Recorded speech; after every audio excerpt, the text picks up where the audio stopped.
అంటే game changer event రోజు నాకు ఎక్కువ మాట్లాడడానికి కూడా ఆ రోజు సమయం లేకపోవడం వల్ల అక్కడ ఉన్న క్రౌడ్ అప్పటికే పోలీసు వాళ్ళు బ్యారికేడ్స్ అన్ని ఇరిగిపోతున్నాయి సార్, కష్టం అయిపోద్ది అంటే హరియప్ చేశాం. అండ్ ఆ ఈవెంట్ అంత పెద్ద సక్సెస్ చేయడానికి ఆ పోలీసు యంత్రాంగం కూడా ఎక్కడ చిన్న ఇన్సిడెంట్ జరగకుండా వాళ్ళు చాలా జాగ్రత్తలు తీసుకొని చేశారు. వారికి కూడా police department, Rajahmundry east Godavari police department అందరికి కూడా ధన్యవాదాలు.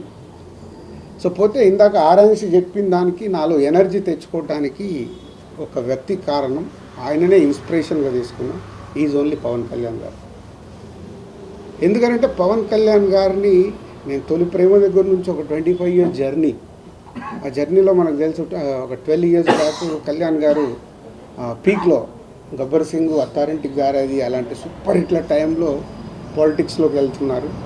అరే ఏంటి ఇంత ఇమేజ్ పెట్టుకొని ఈ టైంలో పాలిటిక్స్లోకి వెళ్తున్నారు, అవసరమా అని చాలామంది, ఆయనను అభిమానించే చాలామంది, ఆయన మంచి కోరుకునే చాలామంది, అందులో నేను ఒక్కని, ఎందుకు ఈ టైంలో. బట్ ఆయన 10 ఏళ్ల జర్నీ చూశాను. వెళ్ళారు, ట్రై చేశారు, వర్కౌట్ కాలే, అలాగని వదిలిపెట్టలా.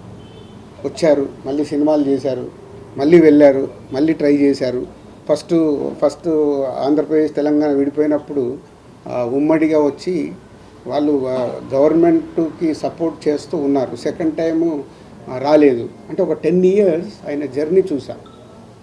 వెళ్ళారు, వర్కౌట్ కాలేదు, వెళ్ళారు. సో ఫస్ట్ టైం వర్కౌట్ చేశారు, సెకండ్ టైం వర్కౌట్ కాలేదు, మళ్ళీ ఇప్పుడు వెళ్తున్నారు, వెళ్ళారు.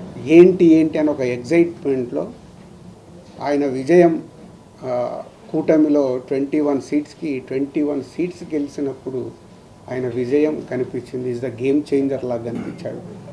ఆ రోజు నుంచి ఆయన ఆ 12 సంవత్సరాల జర్నీని చూసుకొని, లేదు మనం ఫెయిల్ అవుతున్నామని ఆగిపోకూడదు, నా ప్రయత్నం 25 సంవత్సరాల నుంచి సినిమా ఇండస్ట్రీలో ఏదైతే బిల్డ్ అయిందో, ఏ హార్డ్ వర్క్ అయితే చేశామో అది మిస్ అవ్వకూడదని కళ్యాణ్ గారిని చూసి ఇన్స్పైర్ అయ్యి లాస్ట్ 7-8 months నుంచి అంత హార్డ్ వర్క్ చేసుకుంటూ, కొత్త బాధ్యతలు వచ్చినా కొత్త బాధ్యతలు చూసుకుంటూ. సో మీ అందరికీ తెలుసు నా డ్రైవ్ ఎలా ఉంది. మీరు అడిగితే కూడా టైం ఇవ్వలేక, మీరు ఏదైనా ఇంటర్వ్యూకి అడిగినా సార్ మాట్లాడదామన్నా టైం లేదు, దానివల్ల పరిగెత్తుతూ ఉన్నాను. సో ఓన్లీ సంక్రాంతి రిజల్ట్ తర్వాత ఇంకా ఆ ఎనర్జీతో మిమ్మల్ని కలుస్తాను. ఆఫ్టర్ 14 మళ్ళీ ఒకసారి మీ అందరిని పిలిచి సక్సెస్ఫుల్ షేర్ చేసుకుంటాను. Same time Telangana government FDC చైర్మన్గా నన్ను నియమించడం, అప్పుడు దాని తర్వాత కూడా మనం కలవలేకపోయాము.